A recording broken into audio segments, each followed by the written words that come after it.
Hola, buena tarde a todos y todas. Eh, Bienvenidos al seminario permanente de la Red Interamericana de Estudios de Familia y Parentesco. Para quienes no nos conocen, voy a hacer una breve presentación de la red. Eh, Nuestro antecedente es el sexto congreso de la Asociación Latinoamericana de Antropología de ALA, realizado en noviembre de 2020, y posteriormente creamos un grupo de trabajo que se llama Familia y Parentesco en América Latina, Prácticas y Lógicas Culturales, aprobado en agosto de 2021, del cual ya existe una publicación que les hicimos hace un par de semanas. Las instituciones que participan en esta red es la Universidad Iberoamericana de la Ciudad de México, la Universidad de la Frontera de Chile, el Centro de Estudios de Investigaciones Laborales CEIL CONICET en Argentina, la Universidad Nacional de Río Negro, sede Atlántica en Argentina, el sector de la Universidad Nacional de Jujuy en Argentina, el Colegio de la Frontera Sur, Unidad San Cristóbal de las Casas, Chiapas en México, la Universidad de Oriente y Contramestre en Cuba, el Centro Regional del Noreste, Universidad de la República de Uruguay, el Centro Loyola de La Habana, Cuba, y el Instituto Nacional de los Pueblos.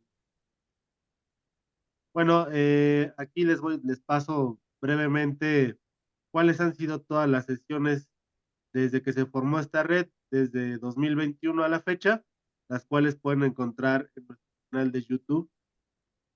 Eh,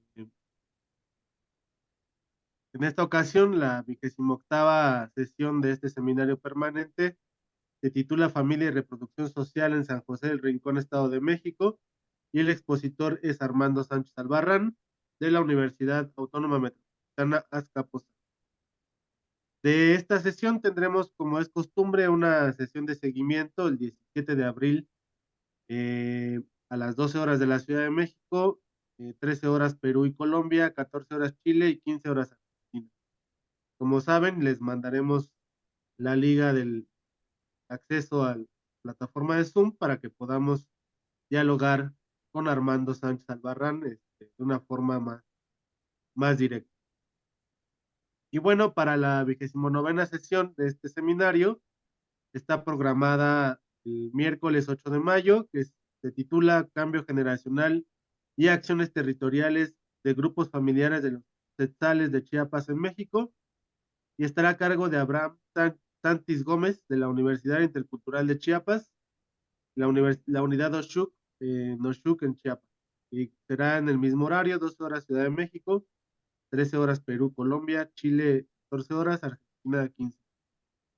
Y bueno, les pedimos que nos sigan en nuestras páginas eh, de Facebook, en Instagram, YouTube, en donde, repito, encontrarán todos los videos de las sesiones anteriores y otras cosas que hemos realizado en parte de esta red, y también en la página de internet de RIFAP. Bueno, finalmente, pues quiero agradecer a la Universidad de la Frontera de Temuco en Chile por el espacio que nos dan de esta aula de Zoom y por todo el apoyo que recibimos de parte de Guillermo y Miguel, quienes colaboran de forma muy cercana. Paso la palabra a David para que presente de forma tensa a nuestro ponente. Gracias. Muchas gracias, Jorge. Y reitero mis gracias a la Universidad de la Frontera en Temuco, sobre todo a través de Guillermo David Cabello, por el apoyo técnico, por ayudarnos a las inscripciones para el seminario y para proporcionar esta aula, ¿no? Gracias nuevamente. Bueno, tengo el gusto de presentar a Armando Sánchez Albarrán, que es una persona que ha seguido asiduamente las sesiones del seminario. El contacto que tengo con él es a través de un querido amigo fallecido en el 2020, eh, durante el COVID, pero no del COVID, Oscar Cuellar, ¿no? Que fue compañero mío durante muchos años y una persona con quien dialogaba sobre cuestiones de la familia campesina, familia en general, desde un ángulo diferente, porque él estaba mucho más metido en sociología y demografía. Seguí en contacto con Oscar esporádicamente después de que fue a trabajar en la Universidad Autónoma Metropolitana Azcapotzalco, donde trabaja Armando, a quien presento ahora. Entonces Armando fue un colaborador muy cercano a Oscar y hasta puso como coautor, ¿no? El memorium, ¿no? De él, de su presentación. Bueno, Armando Sánchez Albarrán tiene un doctorado en sociología por la UNAM, de la Facultad de Ciencias Políticas y Sociales. Es investigador nacional nivel 2, como, como mencioné antes, trabaja en la Universidad Autónoma Metropolitana en Azcapotzalco. Tiene numerosas publicaciones, coordinó en 2007 el libro El campo no aguanta más. De hecho, la portada, más bien el cartel, está basada en otro libro de él, ¿no? Un libro coordinado que acaba bueno, que salió recientemente. Tiene publicaciones en distintos países latinoamericanos, así como en México. Así es que creo que va a ser muy interesante escuchar a un sociólogo rural que combina técnicas cuantitativas como cualitativas y que además aborda un tema de mucho interés en distintos sectores. Te doy la palabra, Armando. Mucho gusto en tenerte aquí. Bienvenido. Adelante. Gracias, David. Bueno, quiero iniciar agradeciendo la amable invitación que me hizo David Robichaud y pues también a todo el equipo que colabora, Javier, Jorge, Miguel, y sobre todo, bueno, mencionar que yo he aprendido mucho más de este seminario porque yo trabajaba en otra forma haciendo un análisis de los individuos más que de las familias. Entonces, para mí, conocer todo este mundo de las genealogías familiares y todo lo que tiene que ver, me movió mucho el tapete y pues bueno, efectivamente con Oscar Cuellar, que no solamente lo puse ahí porque pues, en memoria, sino que realmente elaboramos el artículo entre los dos, solamente que él falleció antes de que se publicara y no se podía publicar él estando muerto, ¿no? Tenía que quitar el nombre y fue toda una discusión ahí en relación al libro. Entonces, bueno, no sé si ya podría ah, comenzar la Sí, adelante, presentación. Armando, puedes compartir la pantalla, sí. Ok.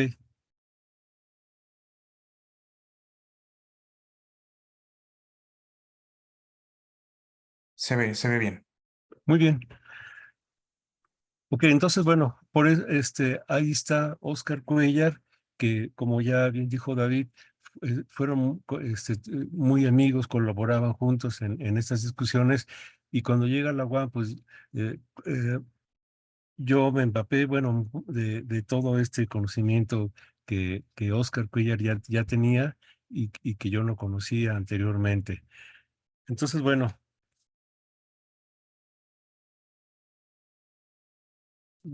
ah, estoy tratando de...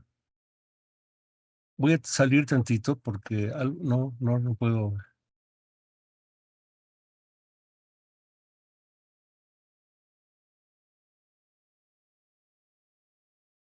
Eh,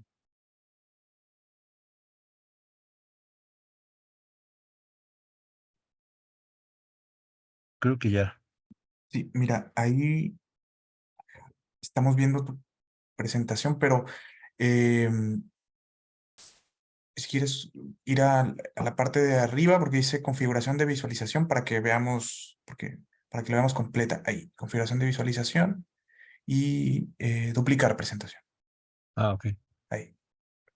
Ah, muy bien, para muy que bien. lo podamos ver completo. Ahí saliste, parece.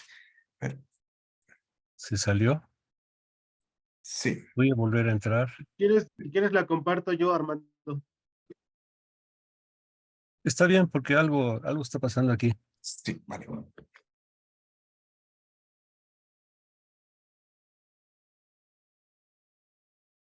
En la prueba estaba bien, ¿no?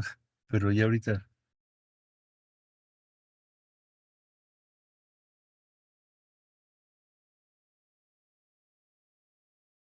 Ahí está, y me indicas cuando vaya pasando. Sí, adelante.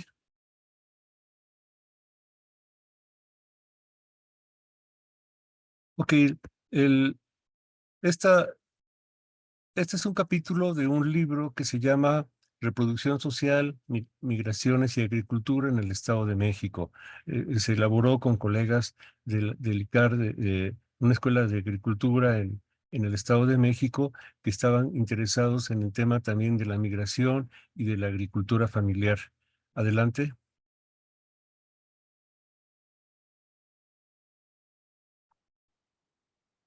Se presentan en este trabajo los resultados de una encuesta aplicada a mediados de 2014 en comunidades indígenas del municipio de San José del Rincón, Estado de México, que recogió información sobre 82 familias residentes y de la incidencia de la migración entre sus miembros. Se trató de una muestra de conveniencia y no aleatoria. La encuesta fue diseñada con el propósito de recoger información respecto a cada uno de los integrantes de las familias residentes, que es la ficha de los hogares, así como cada uno de los hijos que emigraron y que no residen en el hogar, que es la ficha de los hijos emigrados.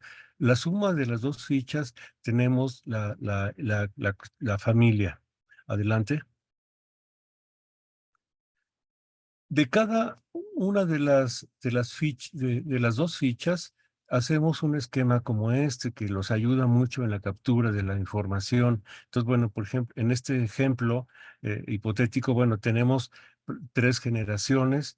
En azul son las personas que viven en la casa, en el hogar, y de rojo son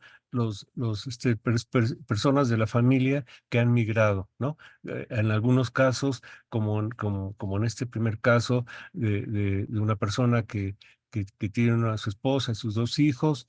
El, la segunda persona, pues, tenemos ahí que tiene un hijo de 15 años, pero que vive con los abuelos, y esto es parte de lo que Mercedes González de la Rocha le llama familia dona, por la ausencia de los padres. Y el último hijo, que es el que va a cuidar a los padres y que va a vivir con la esposa. Es un ejemplo, pero esto nos ha ayudado mucho a la parte de la captura. Adelante. El orden de exposición: presentamos primero los aspectos teóricos y metodológicos del enfoque empleado, definiendo los conceptos centrales del análisis. Segundo, se exponen las características sociodemográficas generales de las familias, distinguiendo entre los hogares residentes y los hijos emigrados. Tercero, analizamos algunas de las características de la migración de acuerdo con la composición de parentesco y el ciclo doméstico de los hogares. Cuarto, analizamos la información sobre el acceso a las familias a la tierra y la migración. En la última parte se discute la importancia de las migraciones y su significado con la reproducción social campesina, atendiendo a la cuestión de los desafíos a la persistencia del sistema cultural mesoamericano de matrimonio y formación de familias. Adelante.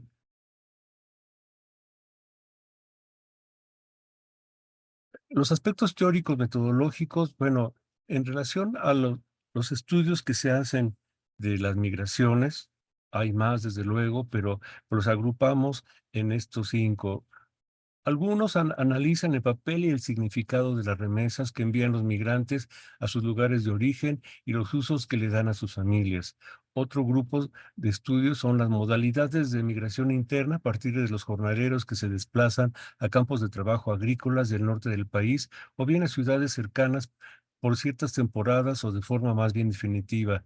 Otros son circuitos migratorios a partir de las experiencias individuales de migraciones internacionales, que era lo que yo inicialmente estudiaba. Las nuevas modalidades de hogares o familias transnacionales, familias que suelen tener residencia en México y en Estados Unidos, que lo localizamos en el Estado de México, en el municipio de Tonatico.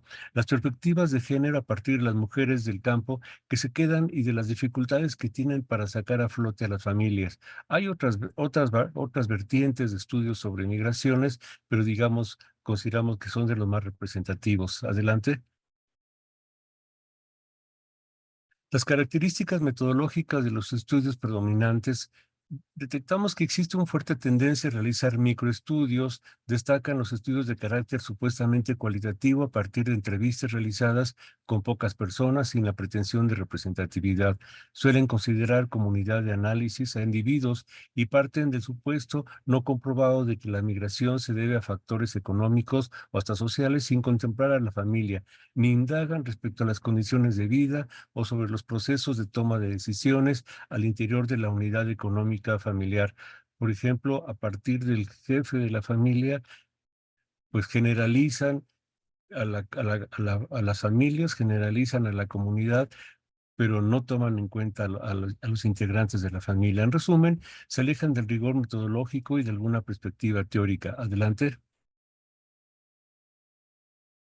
La propuesta metodológica, este estudio se sustenta en las familias mediante el análisis de genealogías familiares y no en individuos. Consideran los planteamientos sobre los aspectos culturales de la reproducción social de base indígena, en particular de los rasgos del sistema familiar mesoamericano.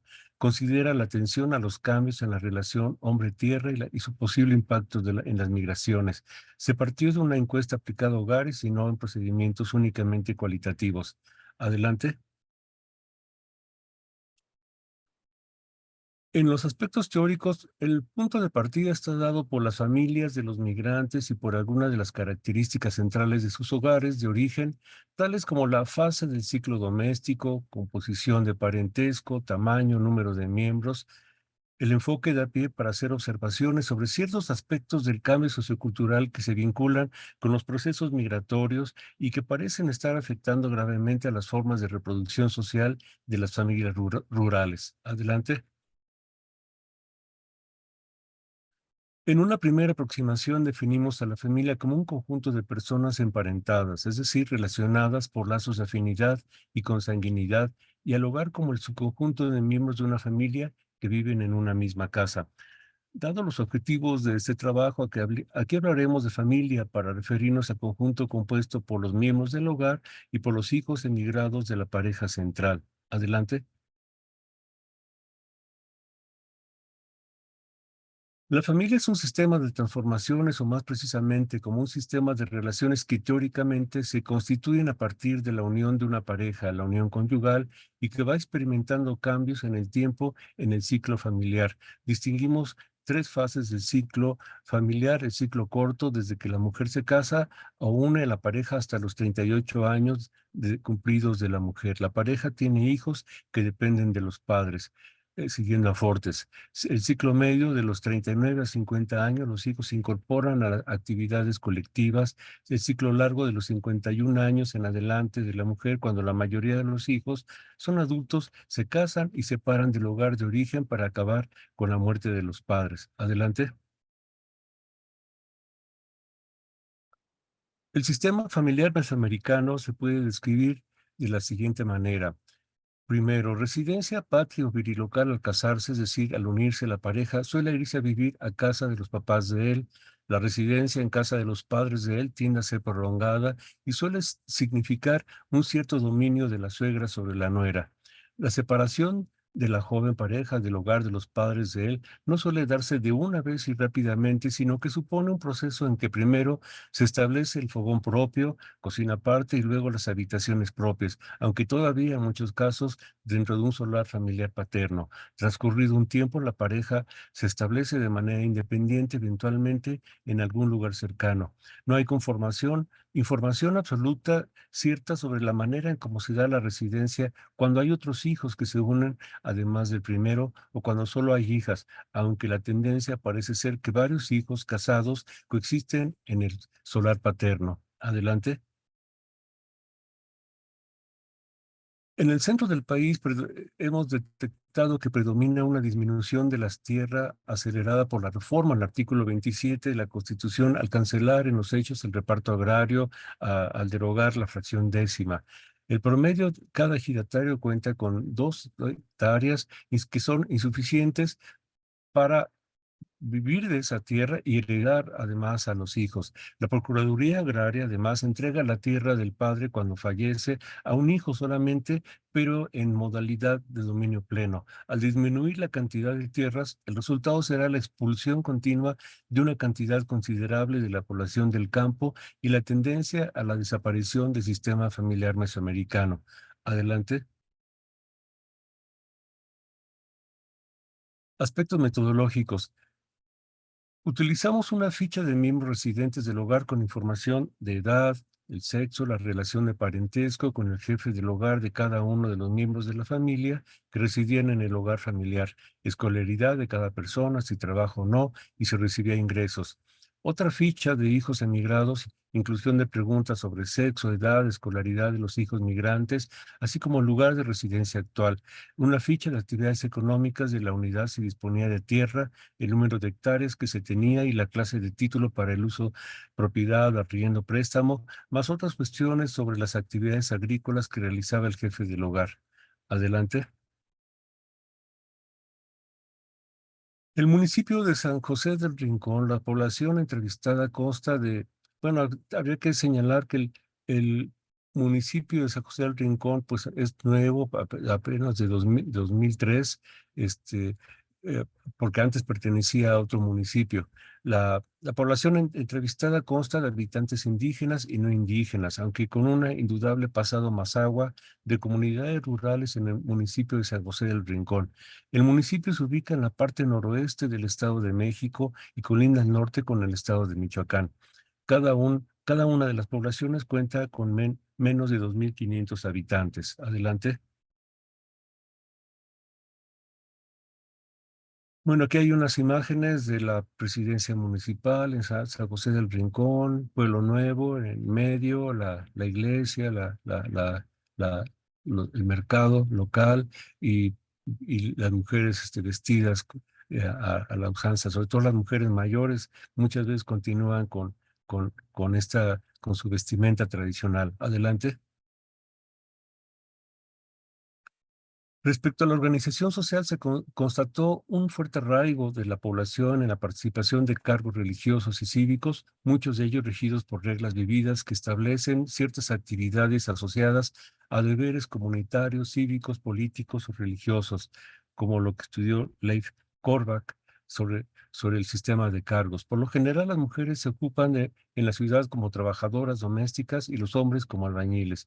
Debido a la relativa cercanía con la Ciudad de México, muchos migrantes internos se trasladan a trabajar de lunes a viernes y los sábados y los domingos regresan a sus comunidades en el municipio. Lourdes Arizpe en Pueblo Nuevo encontró la migración por relevos, que fue un trabajo pionero muy, muy importante. Adelante. En el cuadro 1 presentamos algunos datos básicos sobre los hogares rurales en el municipio de San José del Rincón y sobre los miembros de la familia que no viven con ella, los hijos emigrados. Adelante. En este primer cuadro lo dividí por paneles. El primer panel es el total de los integrantes del hogar y de los migrantes. Del lado derecho está el panel de los que viven en el hogar, los que viven ahí en estas viviendas. En primer lugar, llama la atención el predominio de familias de gran tamaño. Poco menos del 20% de ellas tenían entre 3 y 4 personas y otros 23% tenía entre 5 y 6. El resto, 58%, sumando, tenían 7 o más miembros. Del lado derecho, en cuanto a los hogares, 15% tenían hasta 2 miembros, la mayoría de los cuales eran parejas de edad mediana o avanzada. Otro 24% de los hogares tenían entre 3 y 4 miembros. Y el resto, es decir, alrededor 60%, si lo sumamos, de los hogares de la muestra tenían de 5 a más miembros. Adelante.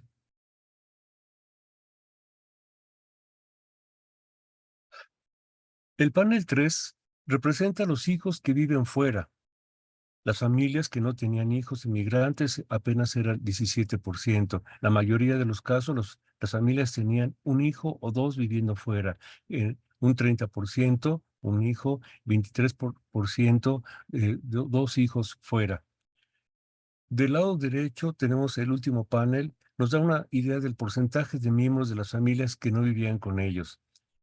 Es más, en más de la tercera parte de los casos, las familias tenían hasta un quinto de sus hijos fuera, y en otro 37%, los hijos que vivían fuera representaban entre un 20 y 40% de los miembros.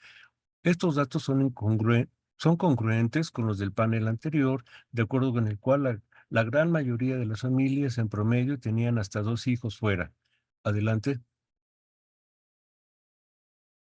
El cuadro 2 representa los datos sobre las fases del ciclo de desarrollo familiar en los que se encontraban los hogares, así como sobre la composición de parentesco y el número de generaciones familiares que comprendían. En el primer panel, el ciclo corto se agrupa un 30%, 29.9%, en el ciclo medio 45.5% y en el ciclo largo el 24%. Destaca el ciclo medio. En el segundo panel, los hogares nucleares representan el 51% de los hogares encuestados frente a casi 49% de los hogares extendidos. En el tercer panel, las parejas solas representaban 11.5% de los hogares nucleares, el 37.2% y hogares extendidos el 48.7%. Entonces vemos que predominan desde esta perspectiva los hogares extendidos. Es un poco una contratendencia a una idea muy fuerte de considerar que predominan hogares nucleares. Adelante. Las parejas solas. En ese caso, seguimos los pasos de Brian Foster, quien estudiando la situación similar en Tailandia decidió considerar los casos de parejas ancianas solas como tipos irregulares o incompletos de hogares extendidos que por alguna razón particular no se ajustaban a la norma de la residencia extendida en las fases finales del ciclo doméstico. En otro estudio, en Platón Sánchez, en el norte de Veracruz, encontramos un 22% de hogares nucleares conformados por parejas solas, sin hijos residentes. Y una preocupación de los ancianos era, bueno, y cuando yo me muera, ¿quién va a ver por la tierra? En San José del Rincón, el 11% representa ese tipo de familias, lo cual, al igual que en Platón Sánchez, puede interpretarse quizás como fase inicial de ruptura del patrón mesoamericano. Adelante.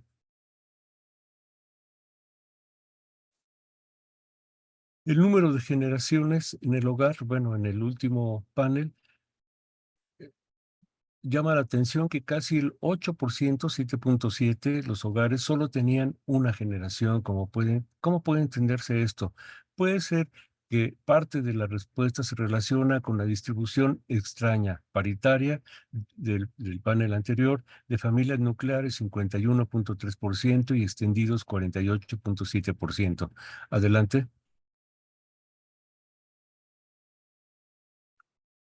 Una tipología de hogares y fases del ciclo doméstico. En el cuadro 3 presentamos una tipología de hogares que resulta de combinar el ciclo doméstico con la composición de parentesco de los hogares. En el panel superior presentamos los números absolutos y en el panel inferior los porcentajes por columna. En la fase corta del ciclo doméstico, los hogares nucleares llegan al 65% para descender después a 34% en la fase media y a 11% en la final. Esto contrasta con los hogares extendidos. Son algo más de un tercio en la fase corta para ir aumentando después a 46% y hasta 68%. Bueno, ahí está señalado en rojo. En la categoría otros incluimos los hogares de padres solos con los hijos, hermanos solos. Adelante. En el cuadro 4 se analiza las medias y medianas de los hogares y de las familias. La media promedio es una medida de tamaño de las familias, es decir, aproximación numérica que no siempre tiene una correspondencia exacta con lo que sucede en cada familia. Pero la mediana, en cambio, nos dice hasta qué valor se encuentra la mitad de los grupos, familias, hogares. Los hogares extensos encontramos que predomina una mediana por total de personas en la familia de 8.5, en el total de personas en el hogar es de 6. En los hogares nucleares predomina una mediana por total de personas en la familia de 6 y de total de personas en el hogar de 4, como se ve ahí en rojo. En los lugares extensos, respecto al total de los hijos viviendo fuera, la mediana es de 2 y nucleares de 1, del lado derecho del panel. Adelante. En el cuadro 5 se relaciona la composición de parentesco y las fases del ciclo doméstico de los hogares. Se encontró que 77 hogares, la mayoría 37, corresponden a hogares extendidos y 29 a hogares nucleares. Desde el punto de vista de la composición de parentesco de estos 77 hogares, la mayoría se encuentra en la fase de ciclo medio con 35 casos. Ahí está en morado. Seguido el ciclo corto con 23 y por último 19 en el ciclo largo. Adelante. Desde el punto de vista del tipo de familia y ciclo de familia, según la filia, se observa que del 100% del total de familias, la mayoría se concentra en familias de ciclo medio, con el 45.5%. Por ciclo de familia se tiene que el 63.6% lo concentran otros tipos de familia, en el que encontramos familias de los solos, viudas o viudos principalmente. Ello indica que se trata de familias con un jefe de familia en donde la edad de la madre es mayor a 38 años hasta los 50. Le siguen los hogares nucleares con el 51.7 en ciclo corto y el 43.2 en el ciclo medio. Adelante.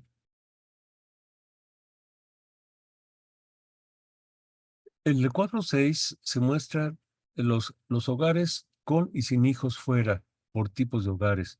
El mayor número de casos con hijos fuera se encuentran en hogares de ciclo doméstico medio y largo, donde en el 100% de casos se encuentran hijos fuera. En las familias extendidas de ciclo medio, donde 16 casos, 15 hijos están fuera, es decir, 94% de sus hijos se encuentran fuera. Seguido de familias de ciclo corto, donde de 8 casos, 7 están fuera, el 86%, y en el ciclo largo, en el que 13%, de 13 casos se tienen 9 hijos fuera, es decir, 69%. Estos porcentajes tan altos muestran que es un número muy importante de los integrantes de una familia que se encuentran fuera. En las familias nucleares, la mayor incidencia se da en familias de ciclo medio, donde de 12 familias, 11 hijos están fuera, es decir, el 92%, y en las familias de ciclo corto, de 15 casos, 11 hijos están fuera, es decir, el 73%. Adelante. En el cuadro 7 encontramos el promedio de hogares con hijos fuera por composición de parentesco y fases del ciclo doméstico, del total de hogares, panel 3, del total de miembros de la familia extendida que residen en la comunidad y quienes están fuera, existe en promedio 7.7 integrantes fuera. De total de quienes residen en la comunidad, 5.5 promedio, y del total de miembros de la familia fue de 2.2. Está también ahí en el panel 3, señalado con rojo, por las fases del ciclo doméstico y en las familias extendidas. Adelante. En las familias extendidas, respecto al total de miembros de la familia, las familias de ciclo medio tienen en promedio 10.1 personas fuera. De total de quienes viven en comunidad, también en el ciclo medio tienen 7.7. Y de las familias con miembros fuera, el 2.6 en promedio. En las familias nucleares, de total de integrantes de la familia, el 7.3 en promedio lo tienen las familias de ciclo medio, 5.2 en el total de familias que viven en la comunidad, y 2 en familias fuera. Adelante.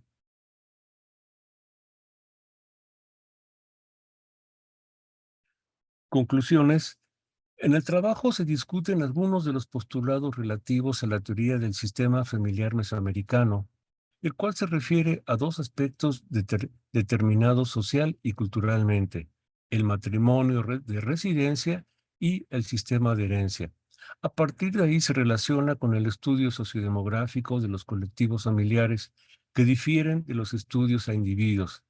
A través de una encuesta que se propuso como objetivo dar cuenta del impacto global de las migraciones y de las modalidades del ciclo de desarrollo de las familias, es decir, ello supone analizar las familias a través de un análisis diacrónico, considerando su evolución a lo largo del tiempo.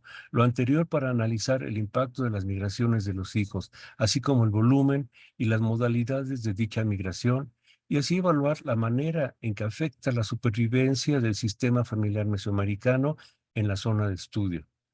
Adelante. En primera instancia, se explicitó que se entiende por ciclo de desarrollo familiar considerando 3 ciclos: corto, mediano y largo, para posteriormente hablar de los tipos de familia, que en este estudio quedó como otros: familia nuclear y familia extendida. Se podría haber hecho más variantes, pero la muestra no es tan grande. Más adelante se aclaró lo que se entiende por familia en sentido amplio, hogares y reproducción social, para deslindarlos de otras nociones que confunden en lugar de aclarar los conceptos. Para la reproducción social importa mucho diferenciar los principios de descendencia y las pautas de residencia a las que se encuentra asociado. En el estudio de caso predominan familias de gran tamaño, es decir, familias extensas en la que más del 50% contaban con más de 7 o más miembros de la familia fuera.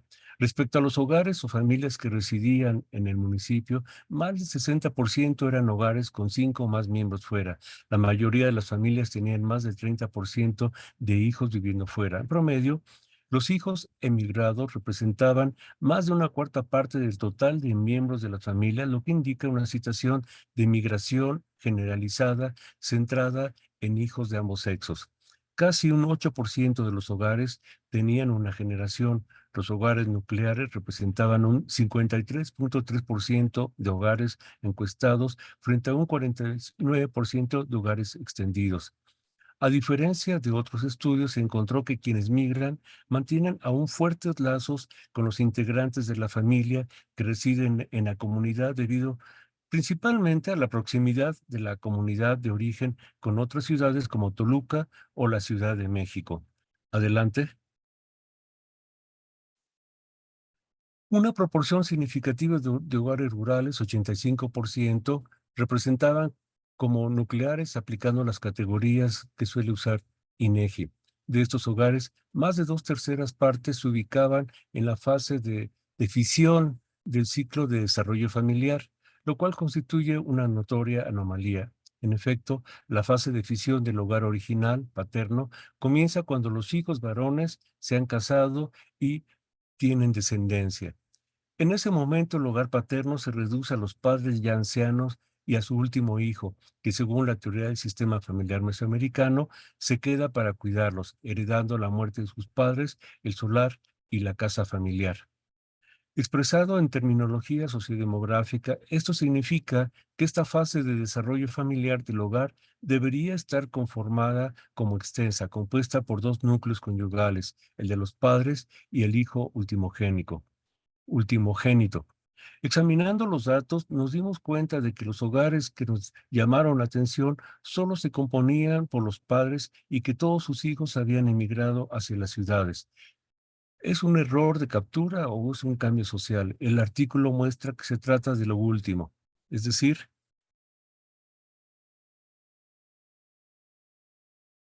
de un proceso de desaparición del sistema familiar mesoamericano debido al carácter masivo de la migración de los hijos que no tienen trabajo en el lugar de origen. Adelante.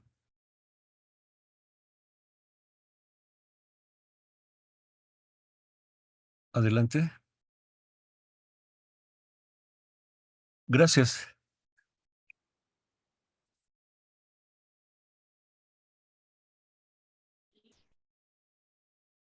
Bueno, muchísimas gracias, Armando, por esta interesante exposición de una investigación que entra al detalle de una serie de cuestiones. Muchos antropólogos no están acostumbrados a ver estadísticas de este tipo, ¿no? Entonces, se me olvidó indicar al inicio, pero las preguntas, los comentarios serán en esta ocasión por el chat, ¿no? Si ustedes tienen comentarios que hacer, los recogimos y los pasamos a Armando, ¿no? En la sesión de seguimiento que se celebrará hoy en 8, ya podrán dialogar directamente con Armando, ¿no? Eh, yo no sé, Javier, que tú has estudiado migración, que tienes algún comentario, mientras que veo que están apuntándose algunos con preguntas. No sé si quieres comentar, Javier. Sí, gracias, David. Pues yo justo tiene el caso de los antropólogos, digamos, que nos metemos en estas cosas, lo que nos gusta ver este tipo de datos también, ¿no? Que siempre es, creo, muy relevante. Yo diría una cosa que me parece interesante de discutir, tiene que ver con la concepción, digamos, de la unidad de análisis. Me parece importante ir más allá del individuo, eso es bastante claro de muchas maneras, pero hay un tema en torno a la concepción como unidad de análisis de la familia en contexto migratorio. ¿Por qué? Porque en realidad la unidad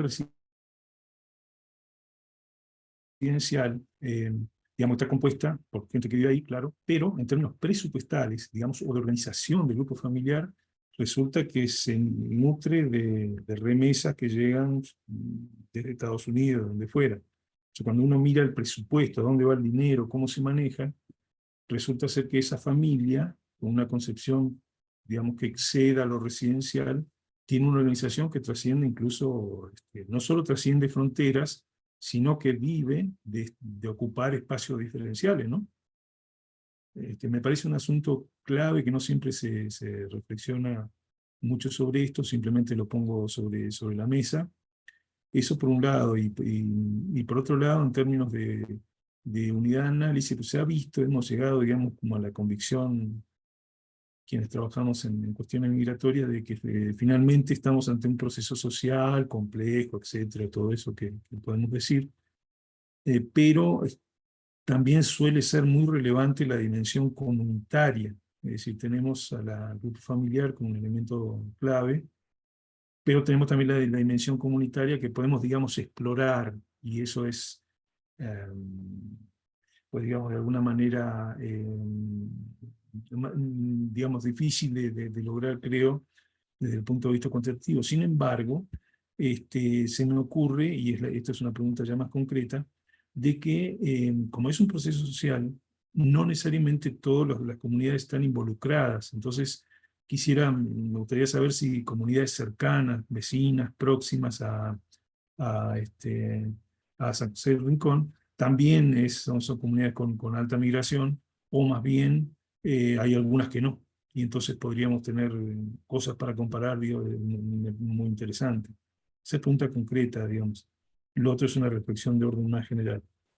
Pero bueno, ya veo que hay muchas preguntas ahí. No sé si quieras, Armando, avanzar un comentario sobre lo dicho, o pasamos a las preguntas. No, mejor que conteste. Ujú. Sí, bueno, hay una observación aquí acerca del tamaño de la muestra. Eh, en realidad estamos totalmente de acuerdo. Debería ser una muestra mayor. Solamente, lo que pasó es que posteriormente fuimos a aplicar una muestra muy amplia, eh, y nos faltó juntarla, porque ahí en la segunda muestra, que fuimos varias ocasiones, nos interesaba sobre todo algo que nos llamó la atención y nos distrajo un poco de la muestra, la cuestión de los oratorios familiares.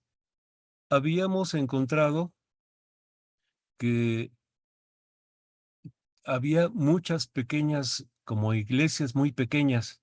Entonces, eh, eh, cuando comenzamos a preguntar, nos dimos cuenta que son oratorios familiares, y bueno, esto nos distrajo y bueno, hicimos este otro estudio, pero ahora esa otra muestra nos faltó juntarla con esta para tener una mayor representación de la muestra, pero pues, de acuerdo. De acuerdo con lo que nos dices, Javier, sí, efectivamente, incluso esto entra de lo que la nueva ruralidad menciona en relación a que las comunidades están viviendo en cierta parte más de los ingresos de fuera que de los ingresos propios, porque desde la reforma agraria para acá, la tierra se ha pulverizado. Entonces, además, el Estado de México es muy seco en esta parte, hay sequía, una tras otra vez hay heladas tempranas o granizadas, ¿no? Y cuando nosotros fuimos nos encontramos con esa situación. En lugar de 20 costales, nada más algunas familias habían logrado 2 costales de maíz y decían, bueno, pues esto no nos sirve ni para una elotiza, ¿no? Entonces, efectivamente, los ingresos provienen en gran parte de lo que están enviando los hijos que han salido, ¿no? Como migrantes. También hay migración internacional. Todavía no es tan amplia, pero sí ya también hay migración internacional y también mandan sus remesas. Pero aquí nos encontramos con un límite cuando dicen los papás, bueno, mi hijo me mandaba remesas, pero él ya se casó, él ya cumplió, ¿no? Ya, pues él apenas le alcanza con lo que gana para mantener a su familia, pagar la renta, etcétera, tanto en Estados Unidos como en la Ciudad de México. Y entonces, pues llega un momento en que si todos los hijos que salieron se casan, pues dejan de enviar dinero. Hay algunos que sí, y los padres siempre están muy agradecidos con ese tipo de hijos, pero ya no envían como enviaban inicialmente, ¿no? Las remesas. Entonces, bueno, efectivamente, en los años 80 era raro encontrar migración internacional, pero nosotros ya encontramos que en esta zona sí hay zonas, por ejemplo, en el municipio, la parte norte del municipio predomina la migración internacional y la parte sur, que está más cercana a la Ciudad de México, predomina la migración interna a la Ciudad de México, ¿no? Entonces, bueno, eh, incluso nos encontramos la primera vez que fuimos con una situación muy peculiar que los comerciantes ya les estaban cobrando el crimen organizado el derecho de piso, ¿no? Y esto pues es algo que se logró controlar en ese año, pero hace 2 años los campesinos comuneros indígenas quemaron la casa de la alcaldesa que estaba hace 2 años, ¿no? Porque había negociado con el crimen organizado. Ese es un asunto. Lo que pasa es como está cerca de Michoacán, por ahí pasa la droga, ¿no? Y entonces nos dicen en la presidencia municipal pues que pasan los camiones cargados de madera y pues ellos no pueden hacer nada, no pueden competir con las armas que tiene el crimen organizado, ¿no? Entonces, bueno, también hay situaciones de inseguridad. Tan es así que encontramos muchas casas nuevas o muy antiguas, vacías, que terminan yéndose toda la familia, ¿no? Y la casa ahí está con cadenas, está cerrada porque no hay, ya no viven ahí.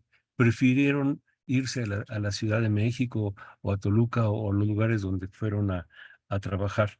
Entonces, bueno, pues son este, parte también, sí encontramos casos también de familias dona, o sea, donde como muchas mujeres son trabajadoras domésticas, bueno, trabajan en las casas, eh, este, si tienen un hijo, pues no lo pueden tener en las familias donde trabajan, entonces se lo dejan a las abuelas y nos encontramos con problemas muy serios porque una abuela ya no da la misma educación, el mismo esmero que tenía con sus hijos, ¿no?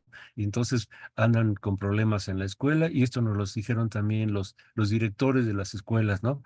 Que pues hay muchos problemas con hijos con ese tipo de niños, ¿no? Que son cuidados por las abuelas.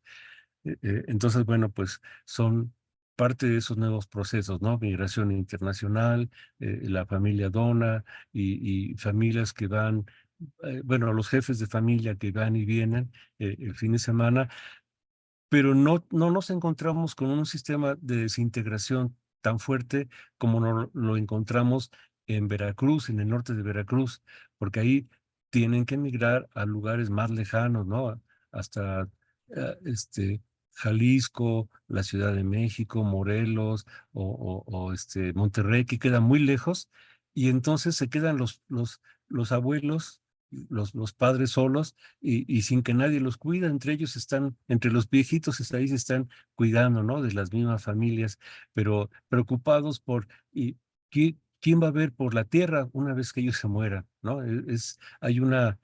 Por eso encontramos que hay una tendencia a un debilitamiento del sistema familiar mesoamericano, ¿no? No tanto en este municipio, pero hay algunas evidencias que apuntan a que en algún momento podría darse este caso. Hay, hay una pregunta más, no sé si quieres atender las preguntas. Yo tengo unos comentarios también, Sí. pero una pregunta de Miguel Ángel Escobar, ¿cómo se determinó el tamaño de la muestra? Se realizó, bueno, dijiste que era aleatorio, ¿no? ¿Cómo le pusiste? ¿Por Por conocimiento o algo conveniencia, así? Conveniencia, sí. conveniencia, ¿Quieres sí. explicar un poco eso? Claro, nos interesaba en primer lugar que en ciertas comunidades encontráramos que son indígenas, ¿no? Como Pueblo Nuevo. En la cabecera municipal, no necesariamente. En la parte norte del municipio, que hubiera migración internacional. Entonces, bueno, pues no es una muestra tan estadística en ese sentido, sino conveniencia, ¿no? Que reúnan ciertas características, que sean, que tengan tierra, que produzcan tierra, ¿no? Bueno, que produzcan que tengan cultivos de maíz, de frijoles, que sean productores en primer lugar y que tengan un integrante migrante.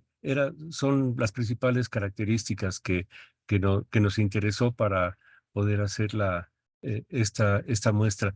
No es una muestra estadística más amplia que, que a veces, bueno, pues reduce el número en ciertas comunidades, ¿no? No contábamos con tantos recursos como para poder abarcar todo el municipio, sino algunas de las poblaciones más importantes. Seleccionamos las que reunieran esas dos condiciones, producción agrícola y que tuvieran algún integrante de la familia como migrante.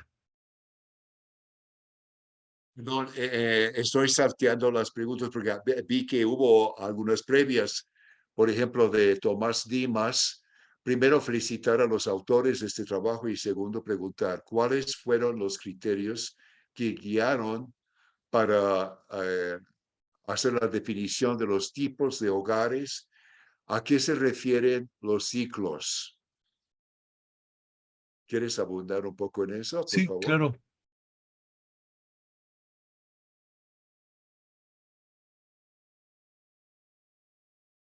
En la literatura sobre los tipos de familia, habíamos encontrado que hay autores que hacen una clasificación: familia nuclear 1, familia nuclear 2, familia extendida 1, pero nosotros para, para, para fines de ser más prácticos, lo redujimos a estos a dos niveles, familia nuclear y familia extendida, porque precisamente la muestra no es tan grande, ¿no? Entonces no nos daba así como que para poder hacer una tipología más compleja. Lo del ciclo familiar, pues bueno, la mujer desde desde que se casa o se une en pareja hasta los 38 años, lo ubicamos como el criterio de ciclo corto. De los 38 a los 50 de ciclo medio y de 50 en adelante de ciclo largo. Entonces, bueno, pues esos fueron los criterios. Encontramos una situación interesante, bueno, a lo mejor no es tan común, o es más común de lo que esperábamos, que muchos jóvenes no se casan por la iglesia, sino que viven con su pareja, y, y las personas lo ven ya como algo normal, está normalizado ese tipo. Lo que suponemos es que casarse en estas comunidades es muy caro, porque tienen que invitar a todas las familias, ¿no? Una vez nos tocó que al estar aplicando la encuesta en una comunidad, no había nadie, porque todos se fueron a la boda en un pueblo cercano, pues porque todos son familia, ¿no? Esto es algo que nos decía mucho Oscar Cuellar, que en las comunidades no hay casas, no hay barrios, sino que son familias. Eh, Bueno, de Arturo Preciado, felicidades por la exposición. ¿Hubo alguna expresión o algún elemento diferencial en las familias que presentan migrantes de retorno en el ciclo corto medio?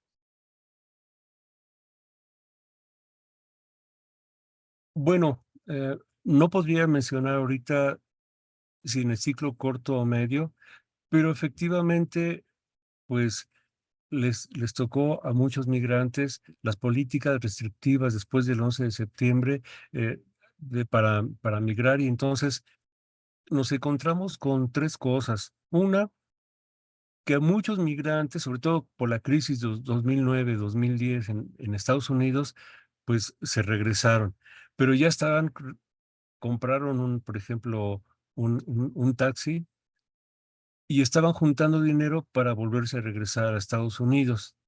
Eh, Algunos casos fue migración, bueno, migración de retorno forzada, que pues los detuvieron y en Estados Unidos, y los mandaron para México, ¿no? Entonces, hay, sí, efectivamente, eh, varias situaciones de migración de retorno. Hay pocos casos, también nos encontramos, donde nos decían, bueno, se regresó, como dice Miguel Moctezuma, con toda su familia, ¿no? Teniendo edad para trabajar en Estados Unidos, tener experiencia de trabajo en Estados Unidos, pero con toda la familia se regresó, pues por convicción de la familia, ¿no? Entonces, bueno, encontramos también ese tipo de casos de migración de retorno, aunque bueno, pues todavía no era tan fuerte, porque pues la encuesta fue cuando todavía no estaba Donald Trump, cuando yo creo ahí seguramente aumentó mucho la migración de retorno y la migración de retorno forzado. Yo tenía algunos comentarios y primero creo que es muy importante eh, un estudio como esto porque muestra la importancia de de la familia y parentesco en una serie de problemas.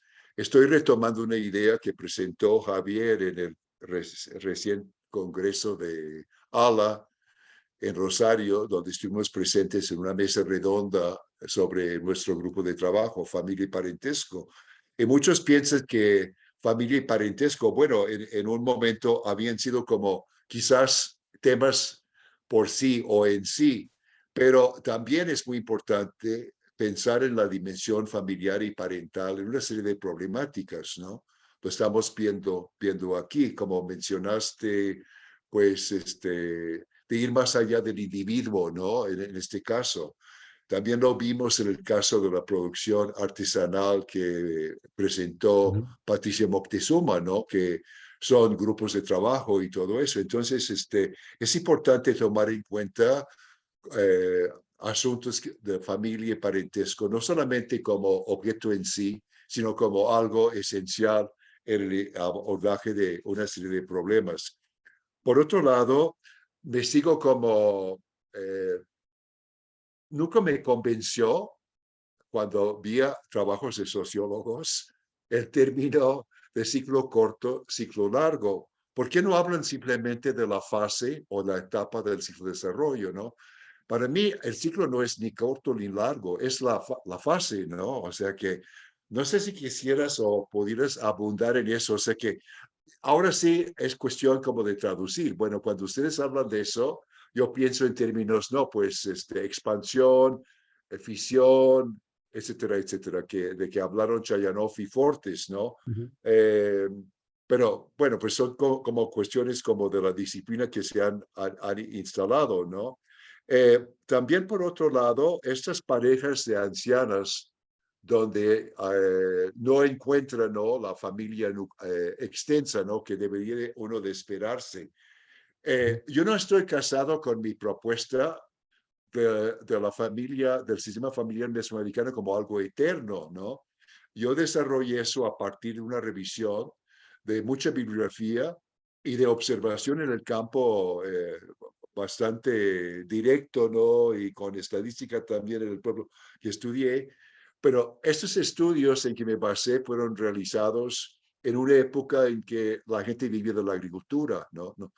Yo estudié un pueblo donde comenzaba a haber migración, pero a la Ciudad de México.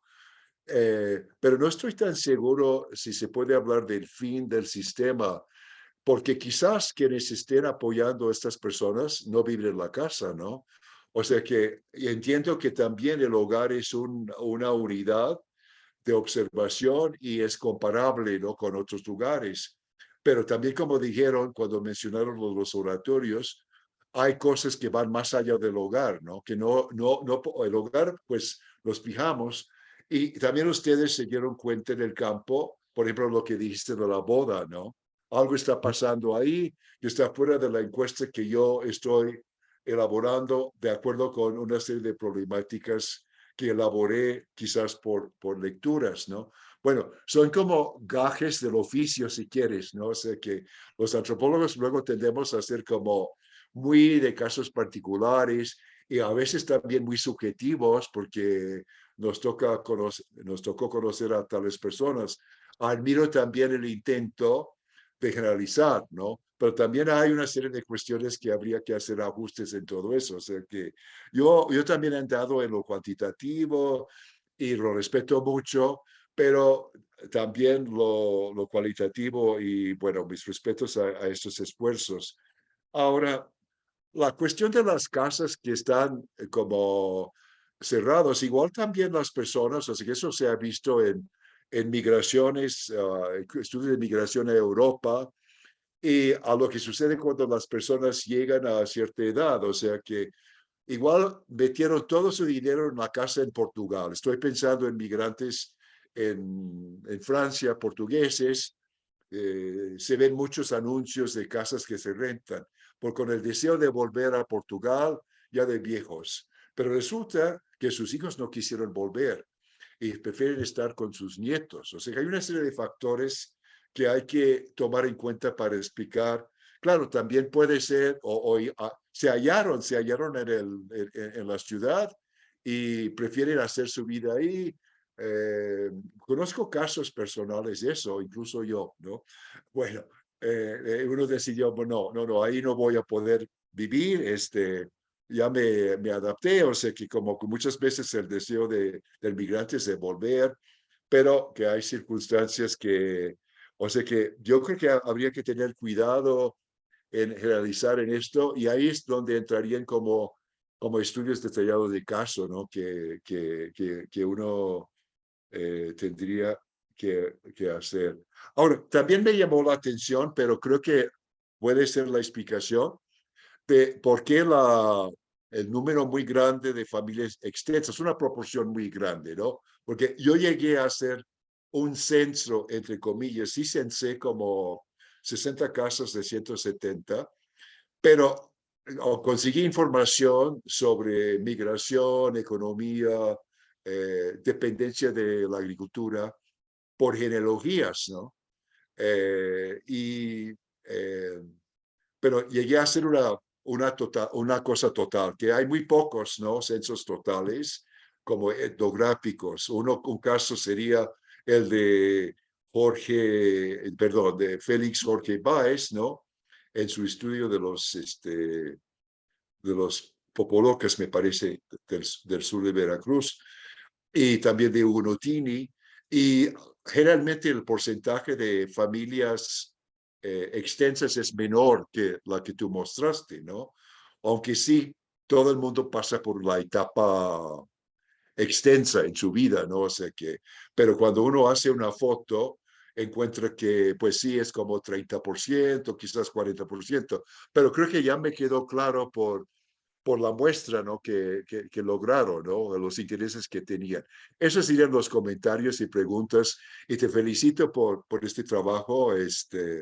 Espero que los que estén presentes lo lleguen a leer en el texto, ¿no? Y pues te dejo así, no sé si quieres responder a algunos de mis comentarios. Sí, desde luego, pues agradecerte estos puntos de vista. En relación a familia y parentesco, no lo teníamos tan claro, pero cuando hicimos el estudio de oratorios, de repente como que estudió una bomba de tiempo ahí por lo siguiente. El oratorio está abierto los 365 días del año y cada familia tiene diferentes santos, vírgenes de distintos lugares, Cristos, eh, y los santos patrones, ¿no? Del pueblo, hasta la Virgen de Juquila de Oaxaca. Pero resulta que, como relacionándolo con el sistema de cargos, cuando tienen una buena cosecha, cuando tienen un hijo y no tuvieron problemas en el parto, o tenían una enfermedad y salieron bien de esa enfermedad, entonces, pues buscan un padrino. Y en la cosmogonía de los indígenas, bueno, pues ese padrino va por ejemplo, a Chalma, y en cierta forma llega santificado. Bueno, muchas veces siempre se oyen los cohetes, lo que pasa es de que hay un padrino por algo y, y se ponen de acuerdo quién pone los refrescos, las cervezas, quién compra los cohetes. Pero el sistema de parentesco, entonces tiene que ver con esto de bautizos, bodas, y el oratorio, pues es importante, ¿no? Porque lo tratan de hacer el día de la fiesta del Santo Patrón o algún otro día, contratan los servicios de un sacerdote realmente el sistema de parentesco nosotros encontramos que si lo viéramos desde ahí, siempre estaría creciendo y creciendo, ¿no? Yo creo que es una línea de trabajo de cómo se va estableciendo esas redes sociales. Lo que mencionabas nosotros lo vimos así, ¿no? La crisis del patrón familiar mesoamericano en Veracruz, porque ahí muchos señores ya grandes se estaban quedando solos y, y, y los preocupados eran también ellos, ¿no? Muchos hijos, como tú, ya no podían ir a las comunidades. Había porque el papá ya no podía trabajar, entonces ellos iban a hacer cargo y se fueron hasta con la esposa y con los hijos a la comunidad. Pero en realidad ahí, pues yo creo que puede ser otra línea de investigación, ¿no? Eh, es válido plantearse que hay una crisis del patrón familiar mesoamericano. A nosotros nos pareció interesante porque la tierra se va disminuyendo y la Procuraduría Agraria entierra la tierra solamente a un hijo, pero la entrega en dominio pleno, como Ujú, propiedad privada, ¿no? Y muchas veces ujú, cuando le preguntamos a los hijos, ¿y qué va a hacer con la tierra? Ah, ya la vendí. Entonces ahí hay esto que mencionabas, ¿no? ¿Qué pasa cuando ya no se tienen que ir completamente porque no hay nadie que cuide de los viejitos? Las personas mayores requieren muchos cuidados, ¿no? Entonces, pues a veces no pueden estar yendo y viniendo porque implica un gasto, además de las medicinas y ir a los doctores, ¿no? Bueno, yo creo que eso puede ser una línea de, de Sí. investigación en ese caso. Y en el caso, ah, bueno, sí, tiene que ver con eso de las casas, ¿no? Creo que también en el caso de los transmigrantes, venezolanos, colombianos, está pasando eso, ¿no? Venden su casa o dejan su casa ahí encargada y ellos pues se van a esa aventura hacia los Estados Unidos y se quedan ahí esas casas abandonadas. Muy bien. Perdón, hay unas preguntas más, pero es muy importante lo que dices del oratorio que ha sido descrito también entre otros grupos otomíes, ¿no? Y eso es algo como que no estaba en la mirada inicial del sociólogo, es como algo que los antropólogos irían a ver y, bueno, por la convencional división de trabajo. También quería aclarar para aquellos que no son familiarizados con el centro de México, que Chalma es un lugar de peregrinación muy importante, ¿no? Que moviliza, bueno, decenas de miles de personas que a veces antes caminaban a pie todavía, ¿no? Pero que atrae a muchísima gente en esa zona, ¿no? Sí, de los viejos también, creo que la próxima semana, perdón, ¿no? El próximo mes, la próxima conferencia, de hecho, eso va a ser un poco el tema del expositor, así es que para aquellos que creo que es un tema muy importante, o sea que también estamos ante una situación en que la agricultura casi prácticamente no es una forma de vivir, ¿no? Y probablemente no fue una forma de vivir en esta zona porque por las características de la sierra, como tú dijiste, hay años en que no hay producción, o sea que yo creo que es una zona donde siempre había como un tipo de migración histórica, ¿no? Para poder sobrevivir. Y entonces en todo eso también es la situación del cambio de la economía que se ha dado como muy rápidamente, ¿no? Y también la cuestión para aquellos que no son de México, el ejido es un tipo de tenencia particular que se produjo con la reforma agraria que se implementó a partir de los años 20, bueno, un poco antes en algunas partes, y que pues realmente era como un derecho a usufructo. Y la reforma más reciente de que hablaba Armando era privatizar todo eso, ¿no? Bueno, hay un comentario, una pregunta de Erótida Mejía Curiel. Dice, respecto a los aspectos teóricos, ¿qué autor en particular tomó como referencia para hacer el abordaje desde el punto de vista epistemológico? Perdón, no escuché lo último, perdón. ¿Desde el punto de vista de qué? Epistemológico. Ah, ok. Bueno, en realidad, los autores que han trabajado estos temas de la familia, de las genealogías familiares, comenzando por la lectura de Chayanov, ¿no? Afortunadamente, Oscar Cuellar manejaba muy bien a Chayanov y desde ahí se podrían hacer anclajes, no todo el aspecto de Chayanov, pero sí el aspecto de contemplar a la familia a lo largo de toda la vida de la familia, algo que no hacíamos nosotros en sociología, aplicábamos encuestas pues sincrónicas, ¿no? En este momento, y dejábamos de lado todo el aspecto de cómo la familia va cambiando a lo largo del tiempo.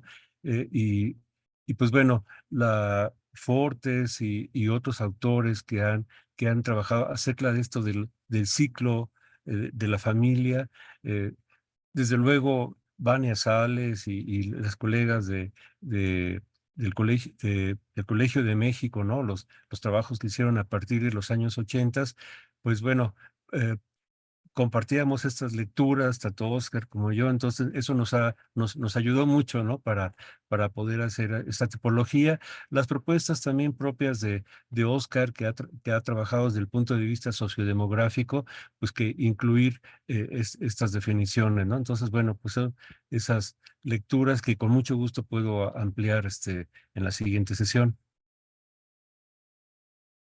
Muy bien, gracias. Hay una pregunta, un comentario de Silvia Chapul. Dice, gracias por su aportación de estudio. Es preocupante el saber que la migración de familiares afecta en un alto grado a la comunidad. ¿Será que el gobierno deba poner más apoyo económico? A ver, no, a las poblaciones y las repercusiones que esto tiene? Creo que es una pregunta o un comentario.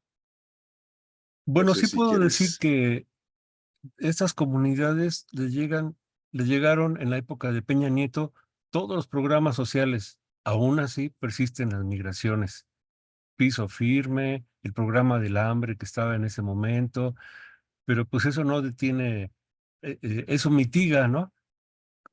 Permite continuar con la pobreza, pero no resuelve la pobreza. Había que ver con los nuevos programas como Sembrando Vida o Segalmex si hay alguna salida que se le esté dando a esto, ¿no? Pero al menos todas las políticas sociales llegaban ahí y no solucionaban los problemas. Muy bien.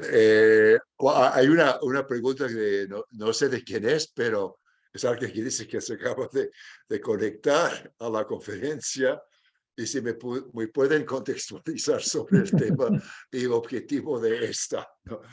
No sé si eso es posible, ¿no? Como yo Pueden, tampoco sé, no pueden sé mirar si la es grabación, ¿no? Porque resumir o algo así.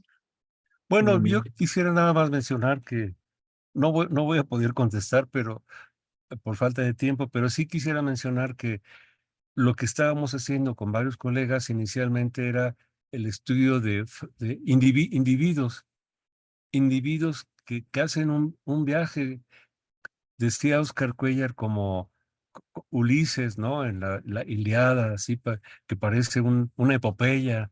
eh, pero no es posible que un joven de 18 años pueda juntar 70,000 pesos, 30,000 pesos para pagarle al coyote, ¿no? No es posible que un joven tenga los contactos con los coyotes, con los intermediarios para hacer el paso en la frontera. Y entonces todo esto es pues a través de la red familiar que se ha construido a lo largo del tiempo y también en otro estudio en Tonanitla, no, en Tonatico, perdón, nos encontramos que las redes no son estáticas, sino que van cambiando, ¿no? A veces se llevan bien con una familia y a veces rompen y entonces buscan de otra manera, se van reconstituyendo. Y esto es importante para darle seguimiento a lo largo del tiempo, todos estos cambios que se dan en las familias. Muy bien. Bueno, volviendo al comentario anterior, o sea, que donde eran la bibliografía y los conceptos. Bueno, eso lo que mencionaste de ver a la familia o el hogar o el grupo doméstico como un proceso. Es decir, tú mencionaste diacrónicamente y no sincrónicamente, o sea que, pero sería una cuestión de que no es lo mismo en un tiempo, es como un ser vivo, ¿no? Que nace, crece, madura y se extingue, ¿no? O sea que creo que ese es el enfoque principal que tomaron, que es muy, muy importante. Y los autores de Chayanov y Forte son aquellos que aportaron eso. Y también una cuestión de, pues por eso también las mismas redes de parentesco no son permanentes, van cambiando en el tiempo, también por conflictos, ¿no? Se pueden dar conflictos, malos entendidos y todo eso, y entonces se lleva con una persona y más adelante con otra, en fin. Y también el último punto, bueno, el término coyote, que yo no sé si fuera de México se conoce demasiado eso, sí, pero pues esa es la persona que se encarga de pasar a las personas por la frontera en una migración eh, ilegal, ¿no? Aquellos que llegan de la frontera sur, de Haití, de Honduras, por todo México, a veces es por un coyote al cual tienen que pagar, o en el mismo cruce del río o por el desierto con la frontera con Estados Unidos, ¿no? Eh, Están apareciendo algunas otras preguntas y comentarios. Quisiera, no sé si Javier, tú... Sí, yo quisiera, me estoy aguantando acá, pero prefiero que, que vayan fluyendo también las preguntas, ¿no? Ahora, yo creo que justamente la presencia de ancianos viviendo solos, un fenómeno que no solo se ve en la ciudad, sino que también lo encontramos en las áreas rurales, yo creo que cada vez más, no tengo números a mano, advertimos eso, pero pone en tensión toda la formulación del ciclo doméstico, es decir, ¿cómo explicamos eso a la Chayanov, digamos, ¿no? O a la Fortes? A mí me parece que lo tensiona, en primer lugar, eso, ¿no? Pero en los casos que yo he visto, así, con mirada de antropólogo, en primer lugar, que no quiere decir que los ancianos solos estén abandonados. Es decir, existe una regla muy fuerte en todo México. Bueno, yo trabajé más en el occidente de México, en el sur, etcétera, pero un hijo desobligado es aquel que no atiende a los ancianos, ¿no? Es decir, y eso es pues un mote muy feo. Y puede ser que las personas estén viviendo solas, sin embargo, que estén con la asistencia de sus hijos, ¿no? Esto es para conversarlo, pero por otro lado, yo he visto en casos particulares que los hijos están en el extranjero y la ayuda no siempre llega, y etcétera, se activan otro tipo de lazos más bien comunitarios, ahí donde la comunidad se vuelve importante. Esto es lo que quería como expresar más en mi primer comentario, ya que hay una preocupación en la comunidad por los ancianos que están solos y eventualmente se los visita, se los asiste. También la iglesia suele tener ahí un papel quizás relevante, no digo que en todos lugares sea así, eh, pero resulta ser que estos que los atienden, muchos de estos son parientes también, ¿no? Parientes que no han compartido nunca la misma casa, pero son sobrinos, otros familiares que están, otros parientes que viven en la comunidad probablemente, y que entonces sí tienen una participación activa en la vida de estos ancianos que están solos, ¿no? Y entonces la comunidad viene siendo también como un conjunto de relaciones donde el parentesco excede al grupo familiar, digamos, pero tiene una participación activa. En fin, es un comentario, yo creo que sí, es un tema que hay que prestarle, digamos, cada vez mayor atención y que viene a desafiar o a poner en tensión, digamos, la fórmula de Chayanov, ¿no? Bueno, quisiera mencionar que yo mismo estoy con la consciente que necesitamos los sociólogos, bueno, pasar más tiempo en la comunidad, ¿no? Porque a veces no tenemos los recursos para estar tanto tiempo, no tenemos esa expertise, ¿no? Que tienen los antropólogos. Entonces, yo ahora estoy tratando de cambiar para para estar más tiempo. Creo que entonces tendría más elementos para reconstruir cómo se da todo esto del parentesco, porque unas salidas muy cortas no nos dan, bueno, a mí no me da mucha información, pero con el análisis de la encuesta de genealogías y con más tiempo, yo creo que sí podría obtenerse más información en este sentido y dar seguimiento, por ejemplo, a casos concretos de los ancianos, ¿no? ¿Qué pasa con ellos, con los programas asistenciales, si reciben o no reciben apoyos, ¿no? En este municipio me encontré con unas personas mayores que decían, a nosotros no nos dieron apoyo porque estoy peleado con la persona que entrega los apoyos. Y entonces, bueno, son esos problemas que se dan en la comunidad. Creo que se está refiriendo, Armando, a programas que hay distintos para apoyar a las personas de edad o a los escolares y todo eso. Y bueno, pero también creo que, por ejemplo, yo observé casos en el campo de los 70 en que el migrante, en este caso la Ciudad de México, pues quiso hacer una casa nueva, ¿no? A su gusto. Y los papás no estaban a gusto durmiendo en cama. Se acostumbraba a dormir en un petate, una estera, ¿no? Y entonces hubo una separación física, pero también hubo un apoyo, ¿no? Y también observé casos en que 7 hijos casados cada pareja se encargaba de dar de comer a la pareja anciana un día a la semana. Los ancianos se quedaban con el hijo menor y la mujer del hijo menor además tenía que lavar la ropa a los ancianos. Eso se pusieron de acuerdo para eso. Así que son cosas que, como tú dices, no captas solamente por encuestas. O sea que igual la pregunta de la encuesta sale de la observación. Entonces, un defecto de los antropólogos es que luego no aplican encuestas, ¿no?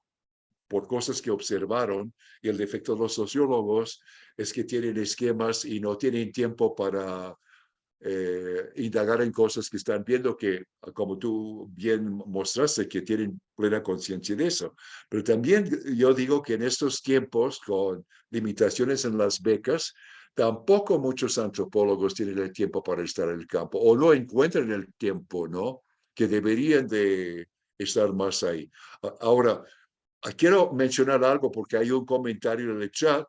Si se puede volver a ver la sesión en la página de RIEFAP, ahí queda grabada la sesión y participar en la discusión dentro de 8 días. Bueno, a todos los que están presentes, más bien a todos los inscritos de hoy, les va a llegar en los próximos días un enlace para la sesión de 8 días, ¿no? Y en un momento, Jorge va a presentar la información para inscribirse, ¿no? Inscribirse para la sesión de mayo, ¿no? Que es el 8 de mayo.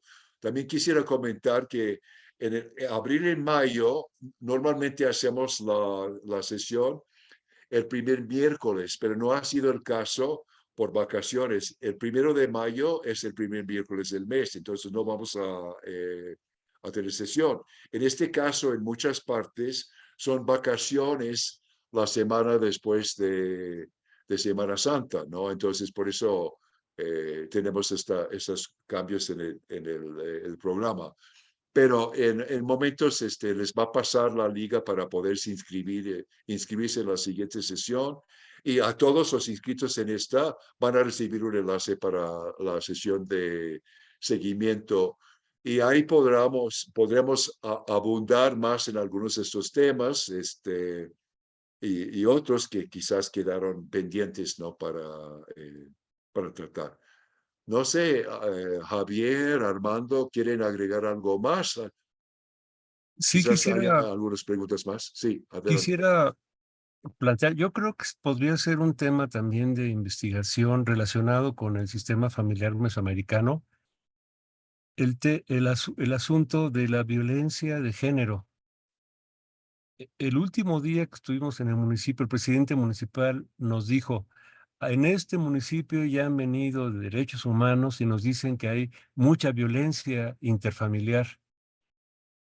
Y bueno, pues se quedó en esa plática, pero tuvimos acceso a enfermeras en el centro, en un centro local, y nos explicaban que el sábado y domingo llegaban los señores todos golpeados al centro de salud, pero lunes, martes y miércoles las mujeres todas golpeadas. Entonces, esta cuestión de la violencia, ¿no? Pues es una línea de investigación. Vania Sales ya había explicado acerca de cómo en zonas rurales la violencia física a hombres, a mujeres y a niños es parte de algo que se vive en las comunidades, ¿no? Muy interiorizado, invisibilizado además, pero nos encontramos con esta otra línea de trabajo que podría tomarse para más adelante. Bien. Javier.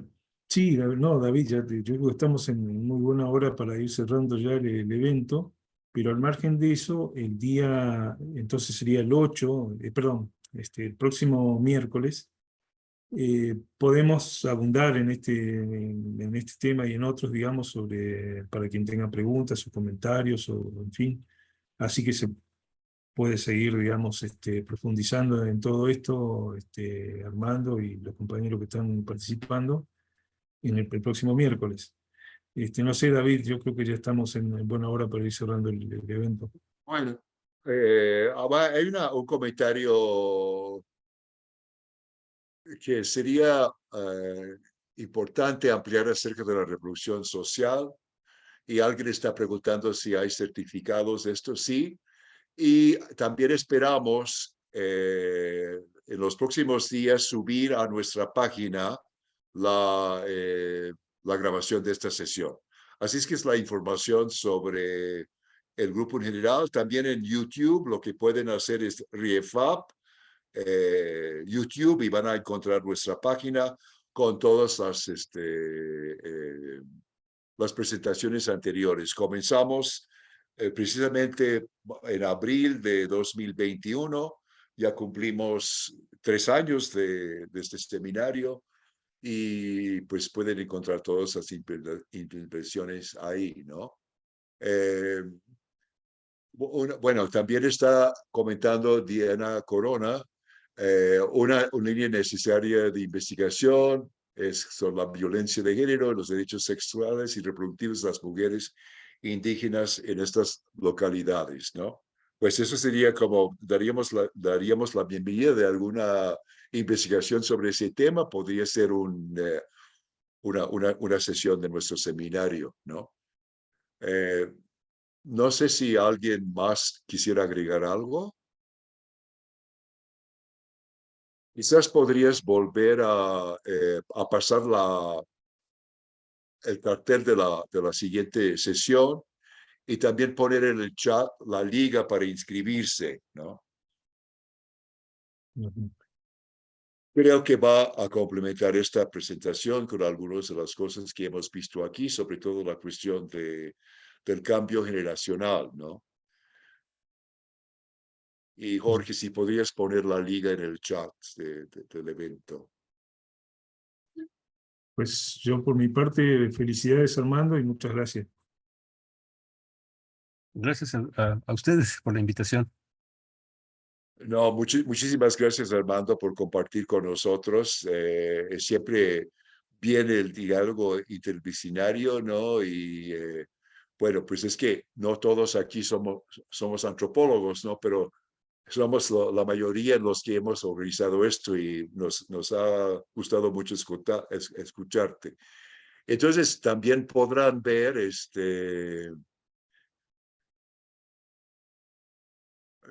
pues si no llegan constancias, hay que escribir a la dirección de Gmail, ¿no? Habría que hacer eso. Bueno, sin más por el momento, entonces vamos a dar cierre a esta sesión y nuevamente agradecemos a Armando y a